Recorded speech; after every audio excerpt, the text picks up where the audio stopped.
तो पूरे देश के अंदर ऐसे पेश किया जा रहा है कि बहुत कुछ दे दिया किसानों को। सरकार ने एक बड़ा मार्का मार दिया आते ही।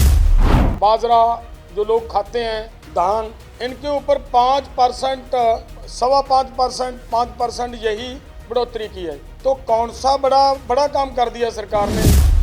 एमएसपी की वो देने का तभी फायदा है अगर उसके ऊपर किसानों की फसल की खरीदारी की गारंटी हो, खरीदी जाए, बिक जाए, तभी तो किसान को फायदा है। नहीं तो एमएसपी अनाउंस करना वो तो पहले भी होता, हमने देखा है। बिल्कुल हम दोनों फोरमों की तरफ से इसको पूरी तरह रद्द करते हैं।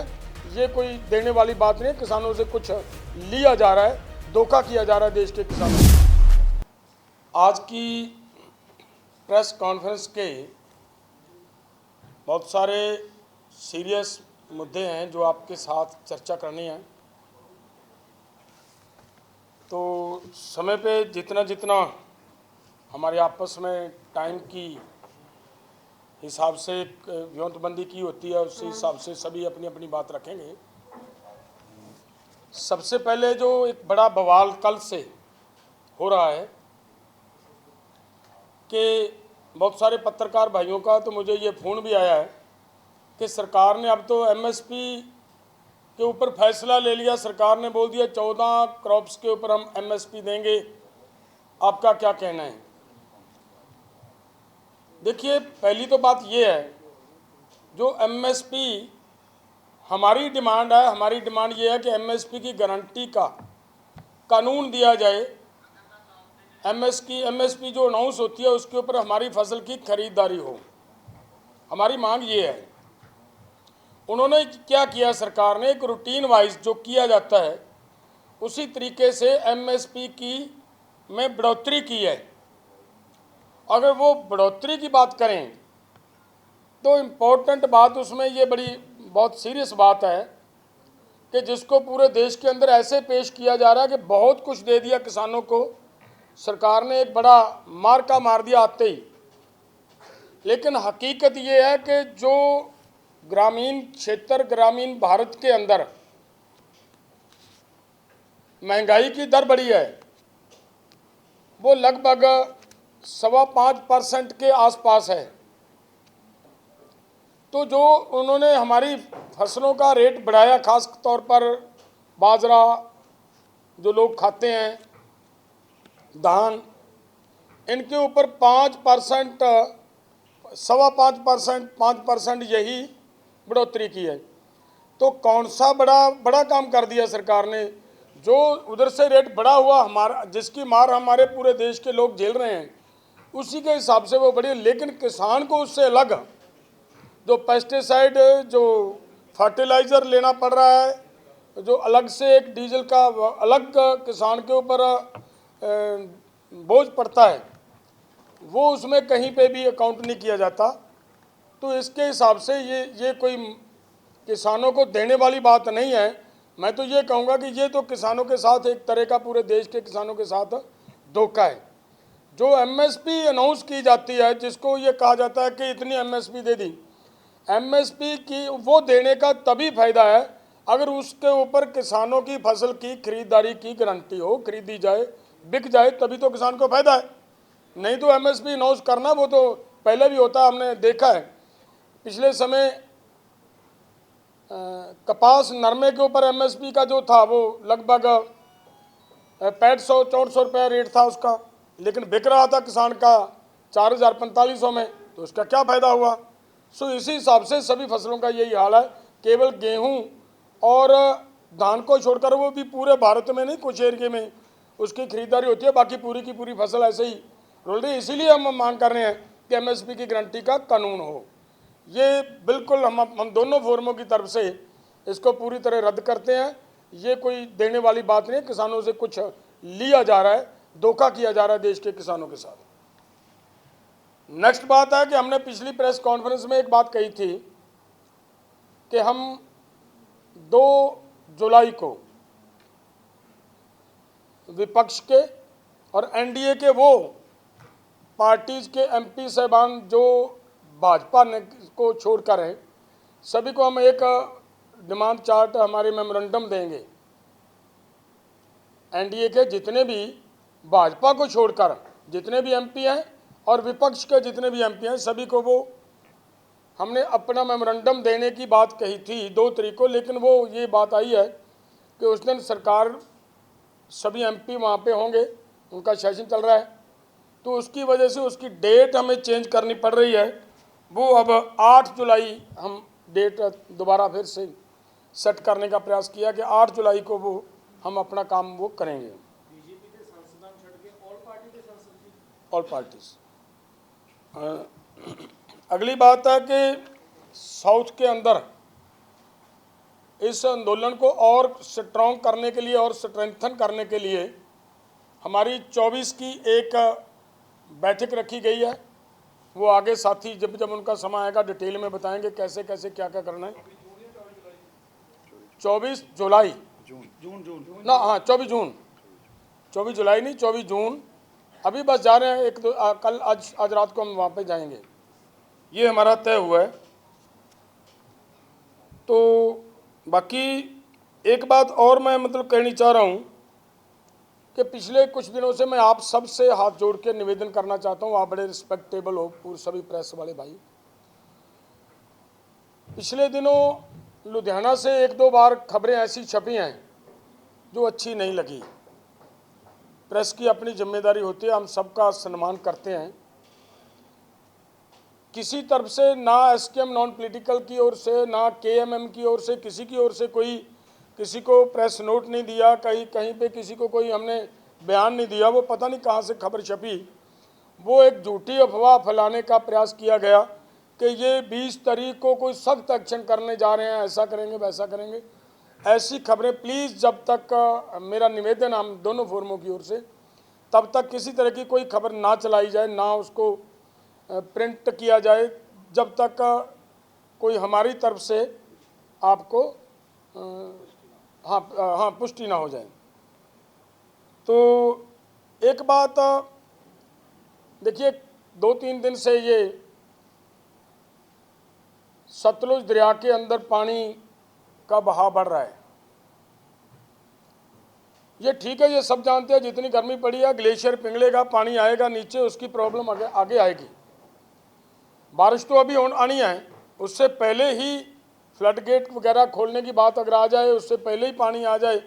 और मेरा ये कहना कि जो आए उसके साथ नजिठना सरकार की जिम्मेदारी है, वो करे, लेकिन उससे पहले जो व्यवस्था बनानी है उसके ऊपर सरकार का फेलियर नज़र आ रहा है। कल से सतलुज के जो साइडें टूटी हुई हैं, उसके बांध टूटे हुए हैं, उनके ऊपर कोई काम नहीं किया सरकार ने, और लोगों के किसानों के खेतों में पानी घुसना शुरू हो चुका है। सरकार का ये फेलियर है। इतना ही नहीं मैं कहूँगा, मैं तो ये भी कहूँगा कि किसी भी ड्रेन्स की, किसी भी नाले की कोई सफाई नहीं की गई। और अगर आज ये काम हो जाता, आज ही ये हो रहा है, तो कल क्या होगा। तो पूरे के पूरे सभी नालों के ऊपर ध्यान दिया जाए, सभी सेम नालों के ऊपर तुरंत सफाई का ध्यान दिया जाए। हमारी तरफ से इतनी बात ही, आगे बात हमारे भाई पंदेर साहब रखेंगे। धन्यवाद। देखो, 2-4 गल्लां जरूरी ने। एक तो ਜਿਹੜੀਆਂ ਅਨਾਉਂਸਮੈਂਟਾਂ ਨੇ, ਇੱਕ ਤਾਂ ਆਪਾਂ ਡੇਟ ਕਰਤੀ ਆ 8 ਜੁਲਾਈ।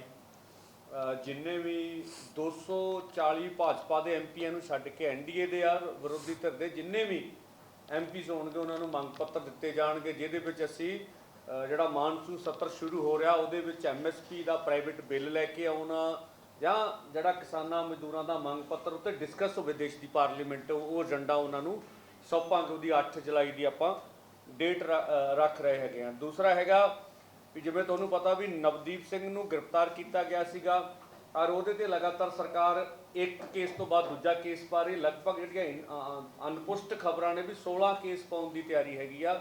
9 ਕੇਸ ਤਾਂ ਪਹਿਲੇ ਅੰਦੋਲਨ ਦੇ ਹੈਗੇ ਆ, ਔਰ ਉਹਨਾਂ ਨੂੰ ਟਾਰਚਰ ਵੀ ਕੀਤਾ ਗਿਆ ਵਾ 3rd ਡਿਗਰੀ, ਔਰ ਇੱਕ ਦਿਨ ਪੂਰਾ ਖੜਾ ਰੱਖਿਆ ਗਿਆ ਬਾਹਾਂ ਬੰਨ੍ਹ ਕੇ। ਔਰ ਐਂ ਲੱਗਦਾ ਜਿਵੇਂ ਅਫਸਰ ਸਾਹਿਬਾਨ ਜਾਂ ਹਰਿਆਣਾ ਗਵਰਨਮੈਂਟ ਜਾਂ ਸੈਂਟਰ ਗਵਰਨਮੈਂਟ ਨਿੱਜੀ ਤੌਰ 'ਤੇ ਟਾਰਗੇਟ ਕਰ ਰਹੀ ਆ ਉਹਨਾਂ ਨੂੰ। ਉਹਦੇ ਵਾਸਤੇ ਜਦੋਂ ਅਸੀਂ ਦੇਖਿਆ ਵੀ ਇਹ ਠੀਕ ਨਹੀਂ ਹੈਗਾ, ਔਰ ਗਾਹਾਂ ਪ੍ਰੈਸ਼ਰ ਬਣਾਉਣ ਲਈ ਹੋਰ ਆਗੂਆਂ ਨੂੰ ਬ੍ਰੈਂਟ ਕੱਢੇ ਜਾ ਰਹੇ ਨੇ ਹਰਿਆਣੇ ਦੇ ਵਿੱਚ, ਸ਼ਹੀਦ ਭਗਤ ਸਿੰਘ ਯੂਨੀਅਨ ਦੇ ਆਗੂ ਸਾਹਿਬਾਨ ਨੂੰ। ਇਸ ਕਰਕੇ ਜਿਹੜਾ ਵਾ ਆਪਾਂ 17 ਜੁਲਾਈ ਨੂੰ ਇੱਧਰ ਪੰਜਾਬ ਤਾਂ ਅਸੀਂ ਐਸਐਸਪੀ ਕਹਿੰਦੇ ਆ ਤੇ ਹਰਿਆਣੇ 'ਚ ਐਸਪੀ, ਜਿਹੜਾ ਉੱਥੇ 2 ਦਿਨਾਂ ਮੋਰਚਾ ਖੋਲਾਂਗੇ। 17 ਜੁਲਾਈ ਇਹਦੀ ਡੇਟ ਹੋਊਗੀ। ਇਸ ਤੋਂ ਪਹਿਲਾਂ ਸਰਕਾਰ ਨੂੰ ਟਾਈਮ ਦੇ ਰਹੇ ਆ ਵੀ ਇਹੋ ਜੀ ਧੱਕੇਸ਼ਾਹੀ ਤੋਂ ਵਾਪਸ ਆਵੇ। ਅੰਬਾਲਾ ਦੇ ਵਿੱਚ 17 ਜੁਲਾਈ ਅੰਬਾਲਾ ਦੇ ਵਿੱਚ ਜਿਹੜੇ ਐਸਪੀ, ਹਰਿਆਣੇ ਵਿੱਚ ਐਸਪੀ ਚੱਲਦਾ ਹੈਗਾ, ਸਾਡਾ ਐਸਐਸਪੀ ਚੱਲਦਾ ਹੈਗਾ, ਉਹਦਾ ਜਿਹੜਾ ਵਾ ਉੱਥੇ ਮੋਰਚਾ ਲੱਗੂਗਾ 2 ਦਿਨ ਵਾਸਤੇ। ਅੱਗੇ ਫਿਰ ਦੇਖਾਂਗੇ ਗਾਂ ਕੀ ਕਰਨਾ ਹੈਗਾ ਇਹਦਾ। ਇਹਦੇ ਨਾਲ ਦੀ ਨਾਲ ਜਿਹੜੀਆਂ 2-3 ਗੱਲਾਂ, ਇੱਕ ਤਾਂ ਅਸੀਂ ਸਰਕਾਰ ਨੂੰ ਅਪੀਲ ਕਰ ਰਹੇ ਤੁਹਾਡੇ ਮਾਧਿਅਮ ਰਾਹੀਂ ਵੀ ਜਿੰਨੇ ਵੀ ਰਸਤੇ ਬੰਦ ਕੀਤੇ ਆ 13 ਫਰਵਰੀ ਤੋਂ ਪਹਿਲੋਂ ਉਹ ਤੁਰੰਤ ਖੋਲ੍ਹੇ ਜਾਣ, ਕਿਉਂਕਿ ਉਹਦੇ ਕਰਕੇ ਆਮ ਲੋਕਾਂ ਨੂੰ, ਵਪਾਰੀਆਂ ਨੂੰ, ਟਰਾਂਸਪੋਰਟਰਾਂ ਨੂੰ, ਨੇੜੇ ਰਹਿ ਰਹੀ ਜਨਤਾ ਨੂੰ, ਬਕਾਇਦਾ ਸਾਨੂੰ ਵੀ ਬਹੁਤ ਤਕਲੀਫ ਆ ਰਹੀ ਆ। ਜਿੱਡੀ ਜਲਦੀ ਹੋ ਸਕੇ ਉਹ ਰਸਤੇ ਖੋਲ੍ਹੇ ਜਾਣ। ਦੂਜਾ ਉਹਦਾ ਹੈਗਾ ਵੀ ਗਾਹਾਂ ਜੇ ਬਰਸਾਤਾਂ ਹੁੰਦੀਆਂ ਤੇ ਘੱਗਰ ਪਾਣੀ ਨਾਲ ਭਰ ਜਾਂਦਾ ਔਰ ਘੱਗਰ ਮਾਰ ਕਰਦਾ ਨੇੜੇ ਤੇੜੇ, ਔਰ ਇਹੋ ਜਿਹੀ ਸਥਿਤੀ ਵਿੱਚ ਹੋਰ ਸਮੱਸਿਆ ਖੜੂਗੀ। ਜਿਹੜੇ ਦਰਿਆ ਦੇ ਵਿੱਚੋਂ ਦੀ ਕੱਚੇ ਰਸਤੇ ਜਾ ਰਹੇ ਆ ਉਹ ਰੁੜ ਜਾਣੇ ਆ, ਤਾਂ ਹੋਰ ਸਮੱਸਿਆ ਕ੍ਰੀਏਟ ਹੋਊਗੀ। ਤਾਂ ਜੇ ਕੁਝ ਵੀ ਅੱਜ ਤੋਂ ਪਹਿਲੋਂ, ਜਦੋਂ ਤੋਂ ਕੇਂਦਰ ਸਰਕਾਰ ਨੇ ਰਸਤੇ ਰੋਕੇ ਆ, ਉਦੋਂ ਤੋਂ ਪਹਿਲੋਂ ਜਿੰਨਾ ਪੰਜਾਬ ਦਾ ਨੁਕਸਾਨ ਹੋਇਆ ਵਾ, ਜਿੰਨੇ ਪੰਜਾਬ ਦੇ ਵਪਾਰੀ ਦਾ ਨੁਕਸਾਨ ਹੋਇਆ, ਜਿੰਨੀਆਂ ਪੰਜਾਬ ਦੀਆਂ ਖੇਤੀ ਮੰਡੀਆਂ 'ਚੋਂ ਢੋਆ ਢਵਾਈ ਦਾ ਨੁਕਸਾਨ ਹੋਇਆ, ਜਾਨ ਮਾਲ ਦਾ, ਉਹਦੀ ਜ਼ਿੰਮੇਵਾਰ ਕੇਂਦਰ ਸਰਕਾਰ ਆ। ਉਹਨੂੰ ਭਰਪਾਈ ਕਰਨੀ ਚਾਹੀਦੀ ਹੈ। ਪੰਜਾਬ ਦੀ ਆਰਥਿਕਤਾ ਤਾਂ ਡਾਕਾ ਮਾਰਨ ਵਾਲੀ ਗੱਲ ਆ, ਪੰਜਾਬ ਦੇ ਰਾਹ ਰੋਕਣੇ। ਔਰ ਦੁੱਖ ਦੀ ਗੱਲ ਆ ਵੀ ਪੰਜਾਬ ਦੇ ਮੁੱਖ ਮੰਤਰੀ ਦੇ ਮੂੰਹ 'ਚੋਂ ਇੱਕ ਵਾਰੀ ਵੀ ਨਹੀਂ ਨਿਕਲਿਆ ਸੈਂਟਰ ਦੇ ਖਿਲਾਫ ਵੀ ਸਾਡੇ ਰਾਹ ਕਿਉਂ ਬੰਦ ਕੀਤੇ ਆ। ਗਾਹਾਂ ਜੰਮੂ ਕਸ਼ਮੀਰ ਨੂੰ ਰਾਹ ਜਾਂਦਾ ਹੈਗਾ ਵੀ ਕਿਉਂ ਰਸਤੇ ਰੋਕੇ ਆ। ਕੇਂਦਰ ਸਰਕਾਰ ਇਹ ਰਾਹ ਤੁਰੰਤ ਖੋਲੇ। ਦੂਜੀ ਬੇਨਤੀ, ਜਿਵੇਂ ਗਾਹਾਂ ਜਾ ਕੇ ਹੜ੍ਹਾਂ ਦੀ ਸਮੱਸਿਆ ਸੀ, ਪਿਛਲੇ ਸਾਲ ਵੀ ਦੇਖੀ ਸੀ, ਜਦੋਂ ਇਹ ਆ ਗਿਆ ਸੀ ਵੀ ਮੁਰਗੀਆਂ ਦਾ ਵੀ ਤੇ ਬੱਕਰੀਆਂ ਦਾ ਵੀ ਮੁਆਵਜ਼ਾ ਦਾਂਗੇ, ਹਾਲੇ ਤੱਕ ਤਾਂ ਮਿਲਿਆ ਨਹੀਂ ਬਾਈ। ਤਾਂ ਉਹ ਬਾਅਦ 'ਚ ਸਮੱਸਿਆ ਆਉਂਦੀ ਆ। ਹੁਣ ਅਸੀਂ ਸਰਕਾਰ ਨੂੰ ਅਪੀਲ ਕਰਦੇ ਹਾਂ ਵੀ ਜਿਹੜੀਆਂ ਡਰੇਨੇਜ ਦੀ, ਸੇਮ ਨਾਲਿਆਂ ਦੀ ਖਾਲ ਖਲਾਈ ਦਾ ਕੰਮ ਆ ਹੁਣ ਕਰ ਲਓ। ਗਾਂ ਸਾਡੀਆਂ ਜਾ ਕੇ ਫਸਲਾਂ ਮਰਦੀਆਂ ਹੈਗੀਆਂ। ਪੰਜਾਬ ਸਰਕਾਰ ਤੁਰੰਤ ਐਕਸ਼ਨ ਲੈ ਕੇ ਗਾਂ ਭਾਰੀ ਬਰਸਾਤ ਨਾਲ ਜਿਹੜਾ ਨੁਕਸਾਨ ਹੋਣਾ ਉਸ ਤੋਂ ਸਾਨੂੰ ਬਚਾਇਆ ਜਾ ਸਕੇ। ਇੱਕ ਆਹ ਬੇਨਤੀ ਕਰਦੇ ਹਾਂ। ਦੂਸਰੀ ਬੇਨਤੀ ਹੈਗੀ ਆ ਜਿਹੜੀ ਬਹੁਤ ਜ਼ਰੂਰੀ ਆ ਪ੍ਰੈਸ ਵਾਲਿਆਂ ਨੂੰ। ਪ੍ਰੈਸ ਵਾਲਿਆਂ ਦੇ ਉਹਨੇ ਤਿੱਖੇ ਸਵਾਲ ਸਾਨੂੰ ਅੱਜ ਆਉਣੇ ਨਹੀਂ ਹੈ, ਇਸ ਗੱਲ ਦਾ ਦੁੱਖ ਹੈ। ਯੂਪੀ ਦੇ ਵਿੱਚ ਵਾਰਾਣਸੀ 'ਚ ਵੀ ਪ੍ਰਧਾਨ ਮੰਤਰੀ ਦੀ ਗੱਡੀ ਤੇ ਕਿਸੇ ਨੇ ਛਿੱਤਰ ਸੁੱਟਿਆ ਹੈਗਾ ਵਾ, ਠੀਕ ਹੈ। ਇਹ ਵੱਡੀਆਂ ਦੇਸ਼ ਦੀਆਂ ਅਖਬਾਰਾਂ 'ਚ ਛਪਿਆ, ਬਹੁਤੇ ਚੈਨਲ ਵਾਲਿਆਂ ਨੂੰ ਕਵਰ ਹੀ ਨਹੀਂ ਕੀਤਾ ਹੈਗਾ। ਕੇਂਦਰ ਦਾ ਇੰਨਾ ਦਬਾਅ ਆ ਸਾਡੇ ਮੀਡੀਆ ਤੇ, ਜਿਵੇਂ ਪੁਲਿਸ ਦੀ ਨੋਕ ਤੇ ਆ। ਕਿਸੇ ਨੇ ਵੀ ਨਹੀਂ ਕਿਹਾ ਵੀ ਯੂਪੀ ਦੇ ਵਿੱਚ ਹੁਣ ਆਤੰਕਵਾਦ ਜਾਂ ਉਗਰਵਾਦ ਵੱਧ ਰਿਹਾ ਹੈਗਾ। ਤੇ ਚਾਹੀਦਾ ਅੱਜ ਪ੍ਰਧਾਨ ਮੰਤਰੀ ਨੂੰ ਕਹਿਣਾ, ਯੂਪੀ ਦੇ ਮੁੱਖ ਮੰਤਰੀ ਨੂੰ, ਵੀ ਮੈਂ ਬਚ ਕੇ ਯੂਪੀ ਤੋਂ ਹੁਣ ਦਿੱਲੀ ਵਾਪਸ ਜਾ ਰਿਹਾ। ਸਵਾਲ ਹੈਗਾ ਵੀ ਉਹ ਘੱਟ ਗਿਣਤੀ ਸਟੇਟ ਨਹੀਂ ਹੈ, ਬਹੁ ਗਿਣਤੀ ਸਟੇਟ ਹੈ, ਇਸ ਕਰਕੇ ਉਹਨੂੰ ਚੱਕਿਆ ਨਹੀਂ ਜਾ ਰਿਹਾ। ਜੇ ਕਿਤੇ ਇਹ ਘਟਨਾ ਘੱਟ ਗਿਣਤੀ ਸਟੇਟ 'ਚ ਹੋਈ ਹੁੰਦੀ ਤਾਂ ਬਹੁਤ ਤਿੱਖੇ ਸਵਾਲ ਹੋਣੇ ਸੀ, ਬਹੁਤ ਵੱਡੀਆਂ ਗੱਲਾਂ ਹੋਣੀਆਂ ਸੀ ਔਰ ਤਿੱਖੇ ਜਵਾਬ ਹੋਣੇ ਵੀ ਸਿਕਿਉਰਿਟੀ ਦਾ ਐਡਾ ਵੱਡਾ ਲੈਪਸ ਆ। ਜੇ ਪ੍ਰਧਾਨ ਮੰਤਰੀ ਦੀ ਗੱਡੀ ਤੇ ਛਿੱਤਰ ਵੱਜ ਗਿਆ, ਬੰਬ ਵੀ ਹੋ ਸਕਦਾ ਹੈ। ਫਿਰ ਅੱਜ ਕਿਉਂ ਨਹੀਂ ਉੱਤੇ ਸਵਾਲ ਉੱਠ ਰਹੇ? ਅੱਜ channel, national channel, main stream media ਕਿਉਂ ਨਹੀਂ ਸਵਾਲ ਚੱਕ ਰਿਹਾ ਵੀ ਐਡਾ ਵੱਡਾ ਲੈਪਸ ਪ੍ਰਧਾਨ ਮੰਤਰੀ ਦੀ ਸਿਕਿਉਰਿਟੀ ਵਿੱਚ ਹੋਇਆ ਤੇ ਕਿਉਂ ਹੋ ਗਿਆ? ਤਾਂ ਇਹ ਵੀ ਅਸੀਂ ਗੱਲ ਚੱਕਣਾ ਚਾਹੁੰਦੇ ਸੀ। ਦੂਸਰਾ, ਜੋ ਵੀ ਇੱਥੇ ਹਿੰਦੂ ਸਿੱਖਾਂ ਦੇ ਜਿਹੜੇ ਜਜ਼ਬਾਤ ਭੜਕਾਉਣ ਵਾਲੀਆਂ ਗੱਲਾਂ, ਚਾਹੇ ਹਿਮਾਚਲ 'ਚ ਹੋਣ ਚਾਹੇ ਪੰਜਾਬ 'ਚ ਹੋਣ, ਅਸੀਂ ਤਾਂ ਉੱਤੇ ਬਲੀਵ ਕਰਦੇ ਹਾਂ। ਅਵਲ ਅੱਲਾ ਨੂਰ ਪਾਇਆ, ਕੁਦਰਤ ਕੇ ਸਭ ਬੰਦੇ, ਏਕ ਨੂਰ ਤੇ ਸਭ ਜਗ ਉਪਜਿਆ, ਕੌਣ ਭਲੇ ਕੌਣ ਮੰਦੇ, ਸਾਰੇ ਮਨੁੱਖ ਬਰਾਬਰ ਹੁੰਦੇ ਆ। ਇਹ ਸਿਆਸਤ ਧਰਮ ਦੇ ਨਾਂ ਤੇ ਵਰਗਲਾਉਣ ਵਾਲੀ ਕੁੱਟੀ ਗਈ, ਭਾਜਪਾ ਨੂੰ ਹਾਰ ਹੋਈ।